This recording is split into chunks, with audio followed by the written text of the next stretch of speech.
औरत ने मरने से पहले गहरी नजरों से सामने खड़े आदमी को देखा। अगले ही पल औरत की आंखों से आंसू बह निकले। उसने अपना हाथ अपने शरीर के अंदर डाला और अपना दिल निकालकर उस आदमी के सामने रख दिया। एक सेकंड में दिल चूर चूर हो गया। औरत अफसोस के साथ मर गई। आदमी ने अपनी उंगलियों से औरत के गाल को हल्के से छुआ और कुछ भी नहीं कहा, क्योंकि वह जानता था कि यह औरत जो एक जादूगरनी थी, श्राप देने में माहिर थी, 200 साल पहले उसने उसका दिल जीतने के लिए प्यार का इजहार किया था, लेकिन आदमी ने उसे ठुकरा दिया। इसके बाद उसने आदमी की सबसे प्यारी औरत विक्टोरिया को चट्टान से कूदने पर मजबूर कर दिया, जिससे वह चट्टानों पर गिरकर मर गई। दुखी होकर आदमी ने समुद्र में कूदकर अपनी जान देने का फैसला किया, लेकिन जब वह गिरा तो उसे पता चला कि वह मरा नहीं है, क्योंकि औरत ने उसे एक श्राप दिया था, जिससे आदमी एक पिशाच बन गया और उसे अमृता का वरदान मिल गया। मरने के बजाय जल्द ही स्थानीय निवासियों ने औरत के उकसाने पर आदमी को एक राक्षस मान लिया, उसे ताबूत में बंद कर दिया और गहरे जमीन में दफना दिया, जिससे वह न जी सके न मर सके। समय बीतता गया और 20 साल बाद एक निर्माण दल ने घर बनाते समय एक अजीब ताबूत खोद निकाला। उन्होंने औजारों से लोहे की जंजीरें तोड़ी और इससे पहले कि वे कुछ समझ पाते, ताबूत से एक काली छाया निकली और वहां मौजूद सभी लोगों का खून चूस लिया। वह छाया और कोई नहीं बल्कि वही पिशाच था जिसने अपनी आजादी फिर से पाली। जब औरत घटना स्थल पर पहुंची तो सुबह हो चुकी थी। उसने वहां केवल एक खाली ताबूत पाया।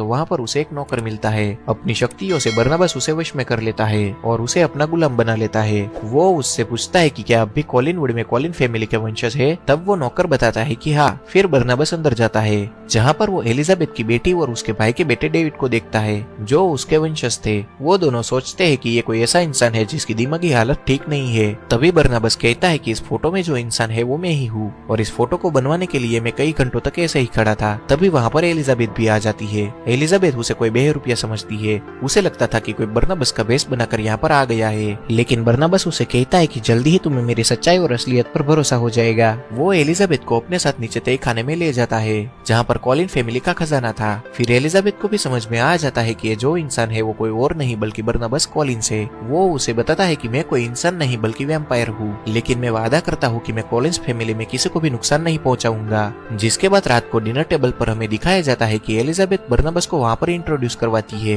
वो कहती है कि ये हमारे दूर के रिश्तेदार है। यहाँ पर बरनबास को पता चलता है कि उसका जो खानदानी फिशिंग का बिजनेस था वो पूरी तरह से बर्बाद हो गया है। फिर वहाँ पर विक्टोरिया आती है, जिसे देखकर बरनबास पूरी तरह से हैरान हो जाता है, क्योंकि उसकी शक्ल बिल्कुल जोसेट से मिलती थी। वो खड़ा होकर उसे जोसेट कहता है, लेकिन विक्टोरिया उसके पास आती है और कहती है कि मेरा नाम विक्टोरिया है। वहीं हमें दूसरी ओर एक लड़की को दिखाया जाता है जिसका नाम एंजेलिक होता है, और ये वही विच थी जिसने आज से 200 साल पहले बरनबास को वैम्पायर बनाया था, और वो आज भी जिंदा होती है। और उसी ने ही बरनबास के शिपिंग के बिजनेस को खत्म करके अपना नया बिजनेस शुरू किया था। तभी उसे पता चलता है कि एक रात पहले किसी को कोई ताबूत मिला था, जिसके अंदर से कोई निकला और सबको मारकर वहाँ से चला गया। और जब एंजेलिक वहाँ पर जाती है तो वो समझ जाती है कि बरनबास आजाद हो चुका है, इसलिए वो कॉलिनवुड मेंशन जाती है, जहाँ पर उसकी मुलाकात बरनबास से होती है। बरनबास उसे कहता है कि तुमने मेरे पूरे के पूरे फिशिंग बिजनेस को अपने कब्जे में ले लिया। तभी एंजेलिक कहती है कि अब वो पूरा बिजनेस मेरा है, और ये कहकर वो वहाँ से चली जाती है। और अब बरनबास किसी भी तरह अपने खानदान की खोई हुई इज्जत को वापस लाना चाहता था। सबसे पहले वो कॉलिनवुड, जिसकी हालत बहुत ही ज्यादा खराब होती है, उसे पूरी तरह से ठीक करवाता है। साथ में ही वो शहर में फिश का बिजनेस करने वाले सभी बड़े व्यापारी के पास जाता है और उन्हें अपनी शक्तियों से अपने बस में कर लेता है, जिसके बाद वो लोग उसके साथ काम करने के लिए रेडी हो जाते हैं। और अब बरनबास अपने खानदान का शिपिंग का काम शिपिंग कॉर्पोरेशन फिर से एक बार चालू करता है। बरनबास जब घर वापस आता है तो वहाँ पर वो साइकेट्रिस्ट होती है, जो डेविड के इलाज के लिए वहाँ पर आई हुई थी, और उसे बरनबास पर डाउट होता है, इसलिए वो उसे हिप्नोटाइज करके उसके बारे में सब कुछ जान लेती है। और फिर उसे पता चल जाता है कि बरनबास एक वैम्पायर है। फिर वो एलिजाबेथ से इस बारे में बात करती है। एलिजाबेथ उसे कहती है कि बरनबास इस घर में रहने वाले किसी भी लोगों को कोई नुकसान नहीं पहुंचाएगा। वहीं दूसरी ओर बरनबास अब विक्टोरिया से प्यार करने लगा था, क्योंकि उसकी शक्ल बिल्कुल जोसेट से मिलती थी और वो उसे इम्प्रेस करना चाहता है, लेकिन उसका जमाना कुछ और था और आज का जमाना पूरी तरह से अलग था। इसीलिए वो एलिजाबेथ की बेटी से पूछता है कि मैं किस तरह किसी भी लड़की को इम्प्रेस कर सकता हूँ, मैं आजकल के तौर तरीके सीखना चाहता हूँ। वो बरनबास को बताती है कि तुम्हें यंगस्टर्स से बात करनी चाहिए और उन लोगों को मिलना चाहिए। बरनबास बिल्कुल वैसे ही करता है, लेकिन उन सबसे बात करने के बाद वो सभी को मारकर उसका खून पी जाता है। फिर जब वो घर आता है तो वो साइकेट्रिस्ट उसे कहती है कि अब मैं तैयार हूँ। असल में उसने बरनबास से वादा किया था कि उसके शरीर में जितना भी खून है वो उसे पूरी तरह से निकाल देगी और एक बार फिर से उसकी पूरी बॉडी में इंसानी खून डाल देगी, ताकि वो फिर से कभी वैम्पायर न बन पाए और वो एक आम आदमी बन जाए। वहीं दूसरी ओर बरनबास और विक्टोरिया एक दूसरे से प्यार करने लगते हैं, और उसी शाम को बरनबास एंजेलिक के घर जाता है, जो आज भी बरनबास को पसंद करती थी, लेकिन बरनबास फिर से उसके प्यार को ठुकरा देता है। फिर बर्नाबस अपने मेंशन में एक बहुत ही बड़ी पार्टी रखता है जहाँ पर बहुत सारे लोग आते हैं और यहाँ पर विक्टोरिया बर्नाबस को बताती है कि बचपन से उसे एक आत्मा दिखती है और उसे एक आत्मा दिखी थी जिसने उसे यहाँ पर आने के लिए प्रेरित किया था और ये आत्मा किसी और की नहीं बल्कि जोसेट की थी। उस पार्टी में एंजेलिक भी बिना बुलाए आ जाती है और वो इन दोनों को करीब आता हुआ देख लेती है जिससे उसे बहुत ही गुस्सा आता है। फिर बर्नाबस उस कमरे में जाता है जहाँ पर वो साइकियाट्रिस्ट रहती थी। वहाँ पर बर्नाबस देखता है कि वो उसके खून को अपनी बॉडी के अंदर इंजेक्ट कर रही थी, यानी कि वो खुद को भी वैम्पायर बनाकर अमर बनना चाहती थी। उसने बर्नाबस को धोखा दिया था क्योंकि वो कभी भी उसको इंसान नहीं बना सकती थी।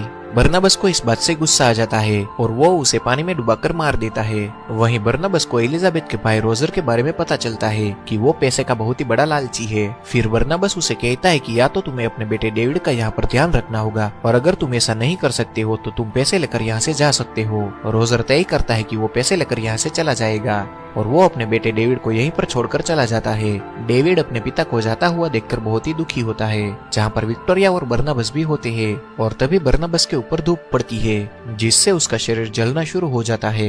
डेविड ये देखकर डरकर वहाँ से चला जाता है। विक्टोरिया भी ये सब कुछ देख लेती है और उसे भी पता चल जाता है कि बर्नाबस कोई इंसान नहीं है बल्कि वो एक वैम्पायर है जो धूप में नहीं आ सकता है। बर्नाबस उसे छूने की कोशिश करता है लेकिन विक्टोरिया उसे अपने आप को छूने नहीं देती है। बर्नाबस को इस बात से बहुत ही होता है और उसे बहुत ही गुस्सा आ जाता है और वो एंजेलिक के पास जाता है जिसके शाप से वो वैम्पायर बना था। वो कहता है कि तुम अपने शाप को वापस ले लो। एंजेलिक कहती है कि क्यों ना हम दोनों साथ मिलकर बिजनेस करें, साथ में ही हम दोनों एक दूसरे को हमेशा के लिए प्यार करेंगे। लेकिन बर्नाबस एंजेलिक से प्यार नहीं करता है। वो उसकी इस ऑफर को ठुकरा देता है जिसकी वजह से एंजेलिक को गुस्सा आ जाता है। वो कहती है कि मुझे पता है कि तुमने साइकियाट्रिस्ट को मारा है। बर्नाबस कहता है कि हाँ मैंने ऐसा किया है और इसके बाद एंजेलिक फिर से उसे एक बार बांधकर एक ताबूत में बंद कर देती है और उसकी फिशिंग कंपनी जो उसने दोबारा बनाई थी उसे ब्लास्ट करवा देती है। इसके बाद बर्नाबस के ताबूत को घने जंगल में ले जाकर एक घर के अंदर बंद करवा देती है और जब वो वहाँ से चली जाती है तब एलिजाबेथ के भाई का बेटा डेविड वहाँ पर आ जाता है और वो ताबूत को खोलकर बर्नाबस को आजाद कर देता है। वो उसे बताता है कि मुझे मेरी मॉम की आत्मा दिखती है जिन्होंने मुझे आपका पता बताया था। वहीं दूसरी ओर हमें एंजेलिक को दिखाया जाता है जो उस रिकॉर्डिंग को जिसमें बर्नाबस ने कहा था कि हाँ मैंने साइकियाट्रिस्ट को मारा है, वो रिकॉर्डिंग शहर के लोगों को और पुलिस को सुना देती है। जिसके बाद वो पूरे शहर के लोग और पुलिस के साथ मिलकर बर्नाबस के मेंशन पर आ जाती है।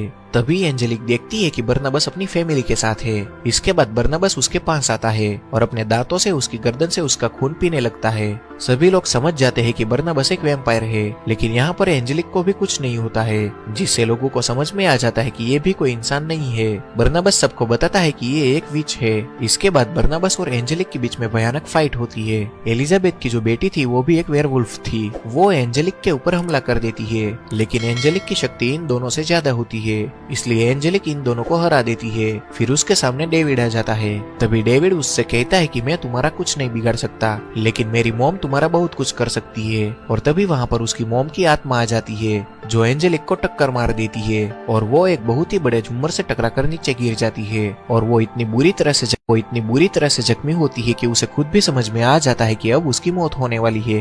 असल में डेविड की मॉम को भी उसने ही मारा था और अब जबकि वो मरने वाली होती है तब वो अपना दिल निकालकर बर्नाबस को दे देती है। वो सच में बर्नाबस को प्यार करती थी और फिर उसकी मौत हो जाती है। तभी बर्नाबस को पता चलता है कि विक्टोरिया उसी पहाड़ी की ओर गई है जहाँ पर जोसेफ ने आज से 200 साल पहले कूदकर जान दी थी।